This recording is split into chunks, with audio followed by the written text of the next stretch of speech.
Assalamualaikum warahmatullahi wabarakatuh. Perkenalkan, nama saya Rostiadi Nurul Fitri dari kelas F NPM 1921912224. Di sini saya akan sedikit menjelaskan tentang teori belajar motorik dengan urutan materi belajar, yaitu pengaturan waktu latihan, pengaturan lingkungan belajar, dan metode mengajar. Yang pertama, pengaturan urutan materi belajar, yaitu menurut Cheminsky and Padel pada tahun 97 mengemukakan 3 pendapat yang mendasari pengembangan strategi pembelajaran, yaitu yang pertama, Advanced Organizer dari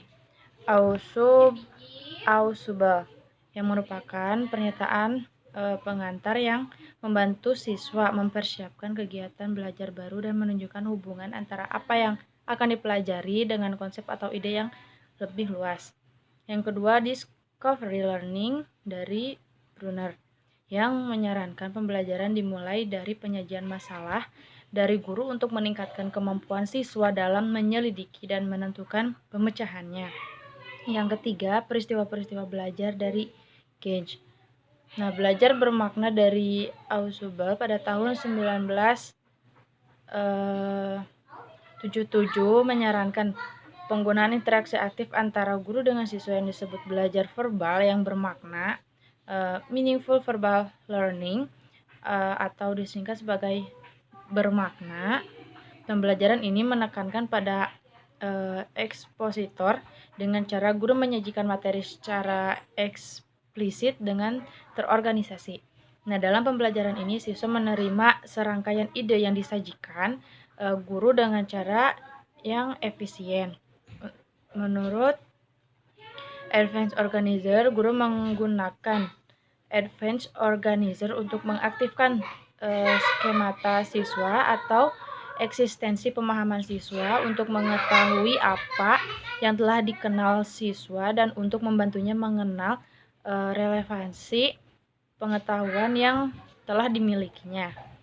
Yang terakhir, dari Brunner mengasumsikan bahwa belajar paling baik apabila siswa menemukan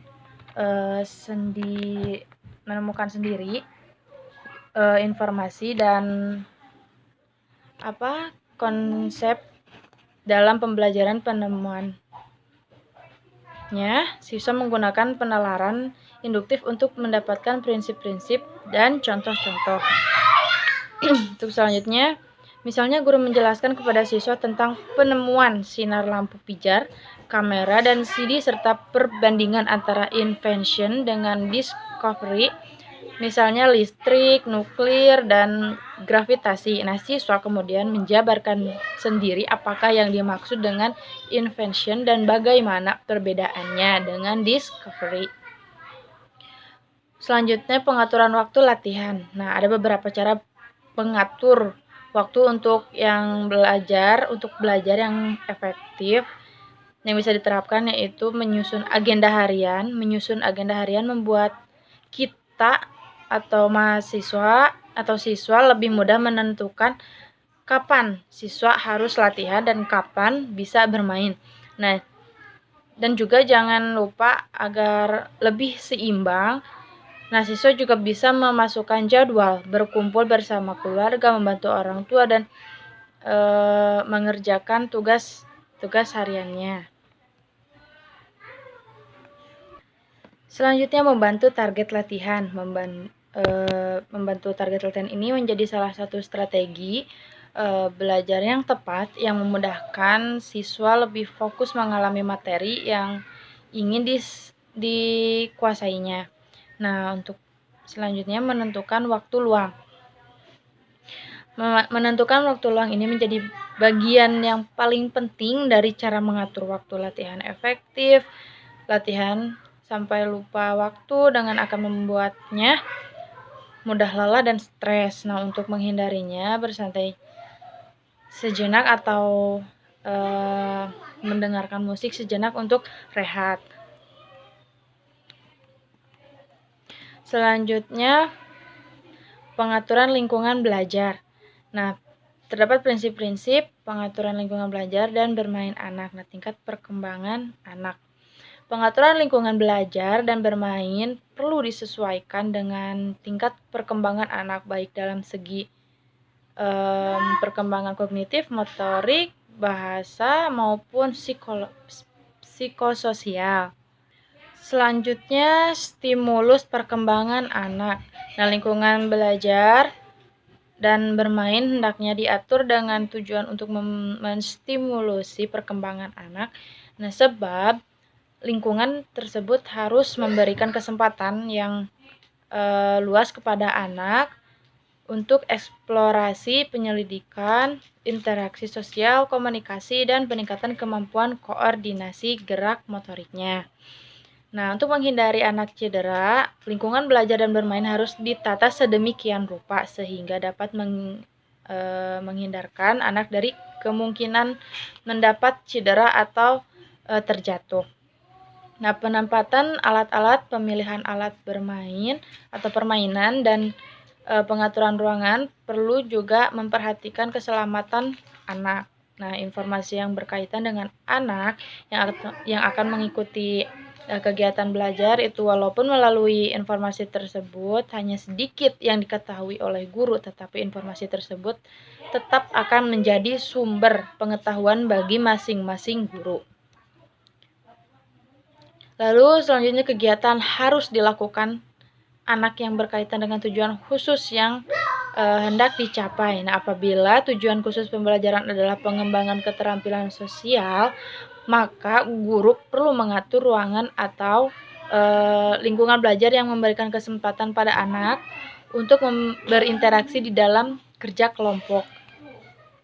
Selanjutnya, metode belajar, yaitu strategi atau cara yang digunakan agar tujuan pembelajaran bisa tercapai. Setiap guru tentu memiliki karakter atau pembawaan yang berbeda-beda, begitu juga dengan si peserta didiknya.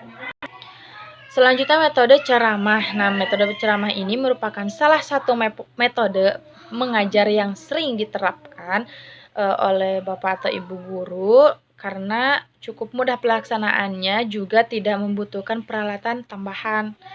Nah, selanjutnya, upaya peserta didik supaya tidak jenuh atau tidak bosan.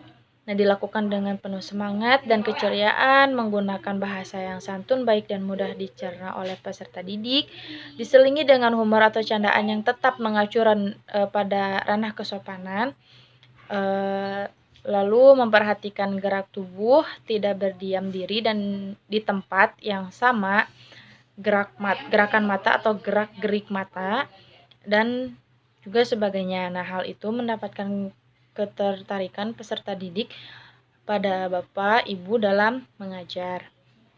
Selanjutnya, metode diskusi. Nah, metode diskusi ini adalah metode mengajar yang dirancang dalam forum diskusi antar siswa. Nah, artinya siswa harus mampu memecahkan permasalahan melalui kelompok diskusinya. Nah, untuk melalui metode ini, Bapak atau Ibu guru bisa membagi peserta didik menjadi beberapa kelompok. Nah, anggota setiap kelompoknya juga harus bervariasi. Selanjutnya, metode resitasi. Nah, pada dasarnya metode ini merupakan umpan balik yang diberikan guru pada para peserta didik, yaitu dengan mewajibkan peserta didik membuat ringkasan materi yang telah disampaikan. Materi ini disampaikan bisa dengan metode ceramah, visual, atau melalui video atau juga audio. Nah, pembuatan ringkasan diharapkan bisa meningkatkan ingatan peserta didik tentang materi yang telah ditulisnya. Lalu, metode eksperimen. Nah, metode ini merupakan salah satu metode yang cukup efektif untuk mendapatkan kesimpulan terhadap suatu permasalahan. Dengan adanya eksperimen ini, peserta didik harus menjalankan serangkaian proses ilmiah sehingga diperoleh suatu hasil. Selanjutnya, metode demonstrasi. Metode ini merupakan integrasi antara gerakan dan juga lisan.